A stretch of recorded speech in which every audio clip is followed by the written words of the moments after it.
아무튼 간에 베트남은 숙적이 중국이에요. 중국도 베트남이 정말 얄미운 거라고 이게. 베트남만 딱 자기가 장악했으면은 인도차이나 3개국 다 장악하는 거고, 그러면은 그 영향력이 바로 말레이시아와 타일랜드까지 다 가는 거고, 미얀마는 이미 북부는 중국이 많이 장악하고 있으니까, 그러면 동남아시아의 이 대륙 쪽에 붙은 나라들을 다 잡고 흔드는 건데, 이 베트남 때문에 이게 판이 깨진 거거든. 그러니까 베트남이라는 나라는 반중 국가예요, 사실 까면. 그다음 미국이 지금 저렇게 중국에 그 관세 폭탄 때리고서 미중 전쟁을 벌이면 최대 수혜국 중에 하나가 베트남 아니에요. 그러니까 베트남이라는 나라야말로 중국 입장에서 보면 정말로 거기가 미북 정상회담 장소로 택해졌다는 거야말로 그거 자체가 굴욕이라고요. 그거 자체가 정말 마음에 안 드는 일이에요. 그런데도 어쩔 수 없이 손을 놓고 있잖아요. 왜냐? 한반도 개입 의지가 없으니까. 이제 손발에 묶인 거예요. 이제 이게 그런 뜻이라고요. 이게 뜻이. 그러면 중국의 한반도 개입 의지가 증발된 상태에서 트럼프의 최후 통첩을 생각하고 있어. 김정은이가. 그럼 뭐 하겠냐고요. 미국이 지금 북한을 당장 침공하는 거는 그 다음번 문제예요. 그건 미국이요. 그 이라크전과 아프간전 때문에 이 외국 침공에 대한 국민들 사이에 그 합의를 이루기가 어려워요. 정치 위기가 와요. 그거 연출 잘못해서 그 프로세스를 충분히 밟고 국민적 합의를 모아내지 못한 상태에서 침공을 잘못 전개하면 미국 자체가 정치 자체가 굉장히 어려운 점이 있어요. 이게 이라크전과 그 아프간전 때문에 굉장히 트라우마가 있다고요. 미국 사람들이 지금. 그러면은 김정은이가 이걸 도발할 수도 없고 안 할 수도 없고 하는 그런 식의 미국이 작전을 취하게 될 가능성이 높죠. 그 정보전 심리전이죠. 참고로 6.25 이후 미국은 북한 체제 변경을 위한 본격적 심리전 정보전을 전개한 바 없습니다. 여기 이제 탈북자 되시는 분들이 무슨 북한에 대해서 방송도 하셨고 자유북한 방송 또 박 선생님, 이 선생님 같은 분들이 목숨 내놓다시피 하고 저기 풍선도 띄우고 이런 작업에 그동안 미국 국무성에 NED 지원금이 들어갔었어요. National Endowment for Democracy. 그러니까 민주주의 지원금, 민주주의 국가 지원금, 민주주의를 위한 미국 정부가 주는 지원금. 근데 이 NED라는 게 이 본격적 심리전 정보전 차원에서 보면 NED 자금 지원한다는 건 사실은 조금씩 그냥 명목만 유지한 거야. 명줄만. 여기는 본격적 심리전 정보전은 예를 들면 미국이 과연 이런 거 쓸지 안 쓸지 모르지만 코만도 솔로 같은 걸 띄워야 된다고요. 이 사진이 코만도 솔로의 내부 그 모습이에요. 이게 뭐냐면은 그 락히드에서 나온 그 수송기를 내부를 개조한 거거든요. 그래가지고 모든 종류의 아날로그 라디오 신호, 그 다음에 모든 종류의 아날로그 텔레비전 신호를 그 모든 대역폭에 관해서 발송할 수가 있어요. 그럼 띄워놓고서 그냥 때려버리는 거예요. 북한 전역에 대해서. 이런 일들을 할 수 있다고요. 그러니까 미국이 어느 정도까지 본격적으로 정보전 심리전을 전개할지 모르겠는데 아까 우리 데이비드 맥스웰 그런 얘기 보셨잖아요. 북한 주민이 이 세상이 어떻게 돌아가는지에 대한 인포메이션, 정보로 무장하게 되는 경우에 이것이 김정은한테는 쥐약이다. 그래서 앞으로 맥시멈 프레셔, 그러니까 최대 압박 버전 2.0이 펼쳐질 텐데 거기엔 반드시 이와 같은 정보전 심리전이 포함될 것이라고 나는 생각한다. 라고 이제 그 데이비드 맥스웰 그 친구가 아까 얘기하는 거 들으셨잖아요. 아마 이런 게 될 거라고요. 자, 이 와중에 우리들은 정보전 심리전을 당하고 있죠. 가짜 뉴스를 당하고 있죠. 대표 선수는 이제 청와대 대변인 김무겸이죠. 요번에 하노이에서 뭐 종전선언 나고 문재인표 빅딜 이루어진다고 막 떠들고 심지어는 정부 부처에는 그 소문이 어떻게 돌았냐면 그게 위에서 떨어진 오던지 뭔지 모르겠는데 소문이 이제 하노이에서 문재인표 빅딜 하고 김정은 곧바로 이제 이 한국 방문하니까 그거 다 준비하고 그거 이제 생각해 봐야 된다. 뭐 이런 소문 돌고 그랬었어요. 공무원들 사이에서. 고위직 공무원들 사이에서. 이거 이런 하노이 종전선언에 문재인표 빅딜 이거는 어디서 나온 얘기냐고. 제가 하도 황당해서 제가 아는 미국 분위기 전혀 그렇지 않고 그러니까 해외 AP 통신이나 로이터 통신 같은 거 이렇게 보면 인용되는 게 청와대예요. 또 김의겸 대변인이고. 가짜뉴스죠. 가짜뉴스 하신 거라고 정확히 표현하면. 근데 문제는 뭐냐면 그 사람들이야 가짜뉴스 하겠지. 왜냐면 그렇게 해서 뇌내망상해가지고 뇌피셜 상태로 자기 머릿속에다가 딱 놓고서 뽕을 놔야 밥도 넘어가고 잠도 잘 거 아니에요. 안 그러면 이제 밤 넘어가고 잠자겠냐고요. 나 문재인 대통령 건강 걱정돼 진짜로. 걱정됩니다. 아무튼 간에 그렇게 망상을 스스로 취해야 살아가는 사람들이라고 저는 생각을 해요. 문제는 뭐냐. 자칭 보수, 자칭 우파가 여기에 장단을 같이 맞추잖아요. 그러니까 우리 개돼지대란 소리죠. 우리가 그러면 이 청와대 내지는 전체주의 빠리들, 전빨과 자칭 보수, 자칭 우파가 결합해서 우리를 세뇌시켜서 우리를 개돼지 만들겠다는 소리밖에 더 되냐고요. 싫거든요. 그러니까 스스로 조금이라도 보수니 우파니 생각하시는 분들은요. 좀 관점을 정확하고 글로벌하게 가지세요. 지금 뭐가 진행되는지. 김정은 방안도 똑같잖아요. 이거 작년 말부터 여러 번 지금 방안 나온다고 얘기하고 있는 건데 그것도 마찬가지예요. 전빨들이 하고 있고요. 자칭 보수, 자칭 우파들이 옆에서 바람잡이 하고 있어요. 그냥 전빨 부역자라 그러세요. 왜 보수니 우파니 소리 하냐고. 시진핑 방북도 마찬가지잖아요. 작년 말에 계속해서 시진핑 방북한다고 바람 잡았잖아요. 전빨들이. 자칭 보수, 자칭 우파들이 여기에 또 바람 잡아주고. 주한미군 철수요. 이건 오히려 전빨보다 자칭 보수, 자칭 우파가 더 나서서 떠들었잖아요. 신머시기 뭐 이런 사람들. 자기가 미국 가서 사람들 다 만나봤더니 그렇대. 아니 미국 가서 지가 어떻게 사람들을 다 만나봐. 황당한 소리야. 황당한 사람. 거기다가 제가 이제 하노이 이건 너무 걱정하지 마세요. 이거 별일 없을 겁니다. 이런 얘기를 자꾸 하니까 저한테 그냥 수도 없이 전화 오고 막 이메일이 와요. 자칭 보수, 자칭 우파라는 사람들이. 입에 담을 수 없이 트럼프 욕하면서 트럼프가 지금 탄핵에 몰려있고 정치위기 빠져있고 러시아 낚시에 꿰어 있어가지고 당장 정치위기 모면하려고 지금 하노이 가서 지금 뭐 한다? 뭐 이런 소리 하자. 황당한 얘기야. 황당한 얘기. 조금 이따 지금 미국 사정 다시 말씀드릴 텐데 그러지 않습니다. 거기다가 자칭 보수 우파 지도자라는 사람들이 유튜브 같은 데 나서 트럼프는 장사꾼이고 아니 무슨 지금 에헴하고 양반 무슨 찾는 중화 4대주의 성리학 탈레반 같은 소리 해요. 왜 장사꾼이면 안 되나? 출신이? 황당한 얘기 아니에요. 그게 무슨 얘기냐고 도대체 얘기가 앞뒤를 맞춰서 객관적인 글로벌한 아이디어를 가지고 해야지. 거기다 이제 하노이 깨진 다음에 아무데도 반성하는 소리 하나도 안 나와. 그 다음에 폼 딱 잡고 뭐라고 얘기할게요. 트럼프가 작년 6월 달에 싱가포르에서 개판 치더니 이제 그거 만회하려고 조금 제대로 좀 행동했네요.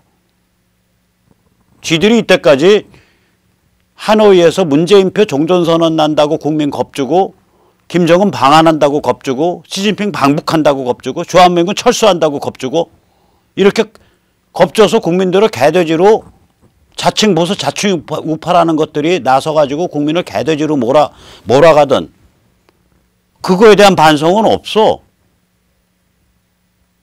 만약에 그게 보수니 우파니 한다면요. 저 보수 우파 아닙니다. 저 안 할랍니다. 그런 것들이 그런 행태가 보수스럽고 우파스러운 거라면 저 쪽팔려서 보수도 하기 싫고요. 우파도 하기 싫어요. 저는 진실파 할게요. 생명파하고 자유민주주의파하고. 기본적으로 사람이 정직해야지. 이게 무슨 개소리 한 다음에 그거 밝혀지고 나서도 반성도 안 하고 낯짝이 가죽이 한 10cm는 돼요. 10cm. 한심한 얘기입니다. 자, 미국이 어떻게 바뀌고 있는지 말씀을 잠깐 드리겠습니다. 제가 보는 미국입니다. 요번에 이제 이게 CPEC에는요, 이 전시회가 같이 들어가요.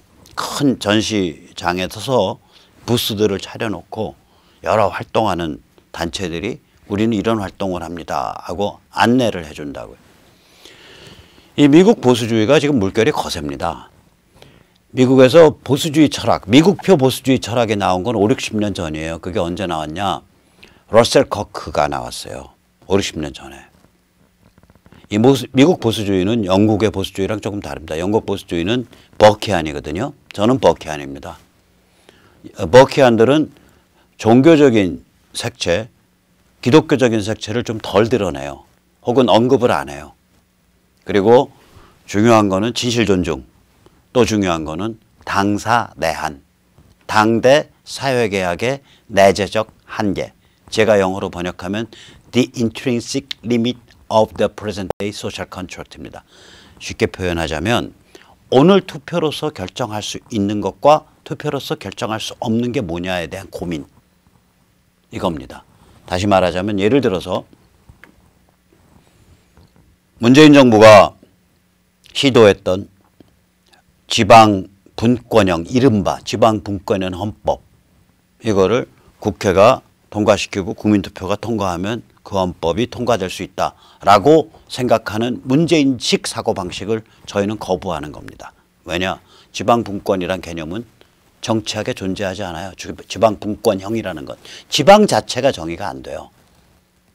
예를 들어서 대한민국을 기준으로 하면 뭐 광역이 지방이 될 거고, 광역을 기준으로 하면 기초가 지방이 될 거고, 기초를 기준으로 하면 읍면동이 지방이 될 거고, 읍면동을 기준으로 하면 아파트 단지가 지방이 될 거고, 아파트 단지를 기준으로 하면 각각의 집이, 가구가 지방이 될 거고, 각각의 가구를 기준으로 하면 각자의 방이 지방이 되는 거예요.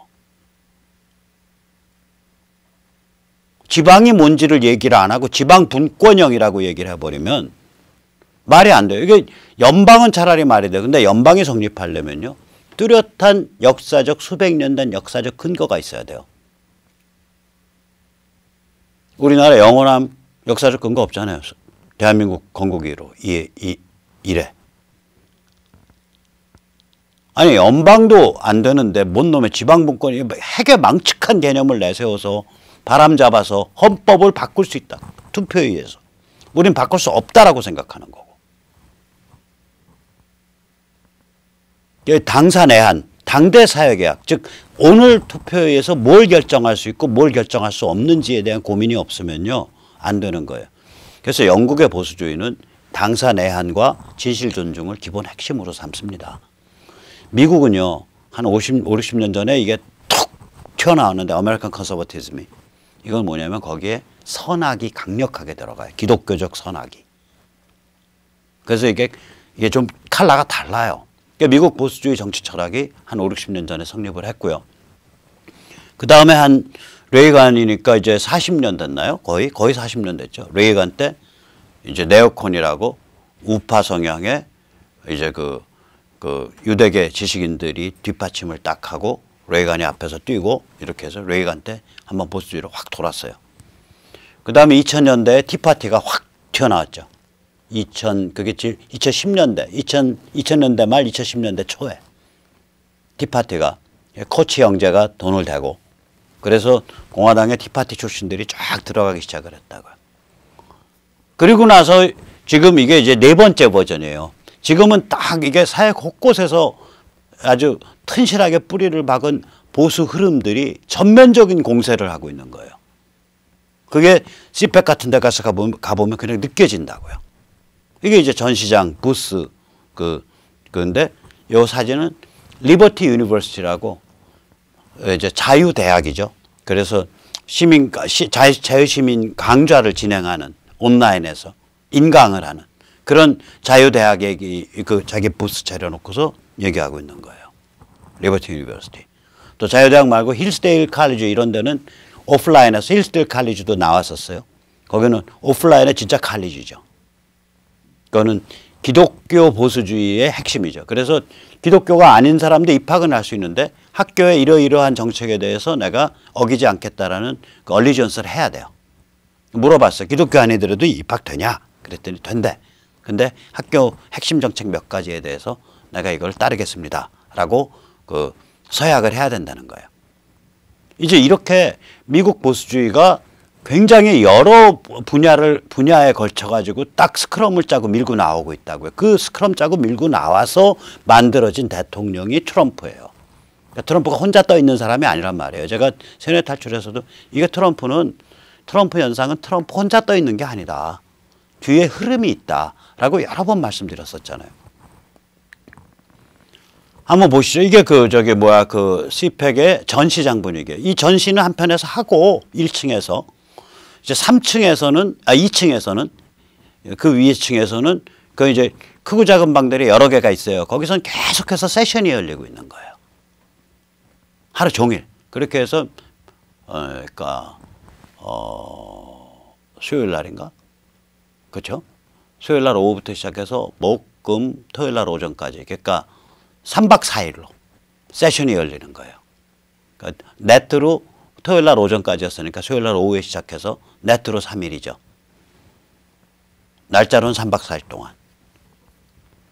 그러니까 이게 그냥 장난이 아니에요. 근데 그게 그럼 다 공짜로 오냐? 아니에요.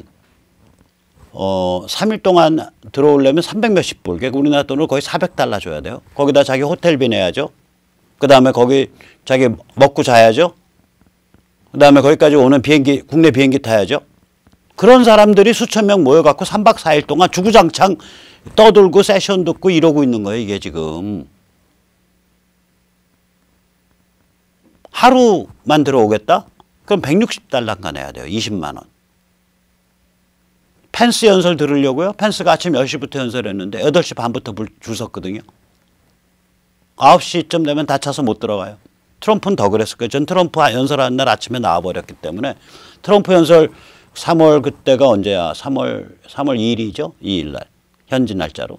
트럼프 연설 들으려면 아침 한 7시부터 줄 섰을 거예요.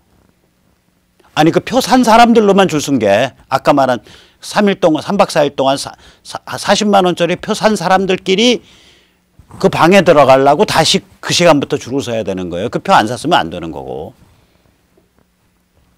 그러니까 이게 보통이 아니죠. 그럼 이게 뭐냐? 이게 이제 미국 보수연맹 ACU가 이제 한 건데 이 ACU라는 단체가 뭔가 가만히 들여다보면 여기는 자체 고유 멤버는 많이 안 가져가요. 파운데이션 재단이기 때문에 어떤 회원제에 의한 멤버들이 아니에요. 파운데이션들은 이제 후원 회원은 있지만 그 회원들이 무슨 투표권이라든지 의사결정권이 있는 게 아니에요.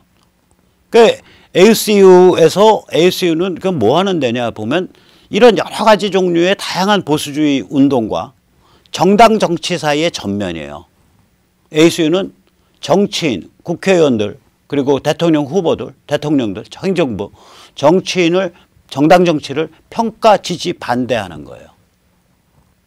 그거를 딱딱 그 점수 매겨가지고 계속 하면서 보수운동 단체들을 끌어들여가지고 이쪽에서는 보수운동 단체를 끌어들이고 저쪽으로는 정당 정치를 푸시하는 거라고요. 밀어붙이고 있는 거라고요. 그 전면이에요, 이게. 이제 좀 다른 말, 마더구찌라고요. 그 인터페이스 전면이에요. AUC라는 데가. 그러니까 이런 식으로 행사가 진행되는 거죠. 이제 그런데 이게 우리가 모든 일이 그렇잖아요. 뭐냐면 사상이에요. 인간은 결국 아이디어, 마인드, 멘탈의 동물이에요. 그러니까 먼저 아까도 보셨지만 러셀 커크 같은 사람이 5, 60년 전에 보수주의, 미국 스타일의 보수주의가 뭐다라는 걸 딱 못을 박았어요. 그러니까 러셀 커크는 그래요. 자기는 버키아는 아니라 그런다고요. 버크에 대해서 굉장히 좋은 책 많이 썼어요. 버크가 누군지 알려면은 러셀 커크가 쓴 버크 관련 책들을 보는 게 좋아요. 우리는 번역이 안 돼 있는데 전 영어로 보고 아, 이 사람 진짜 버크 잘한다. 그렇게 느꼈어요. 근데 자기 버키아는 아니라 그러거든. 에드먼드 버크, 우리가 흔히 보수주의 정치 철학의 아버지라고 생각하는 그 영국식 보수주의, 거기 아니라고 본다고. 러셀 커크가 딱 겨냥한 보수주의는 뭐냐면 미국의 에반젤리칸, 복음주의 기독교 전통, 미국의 보수주의 기독교 전통과 직결되어 있는 보수주의예요.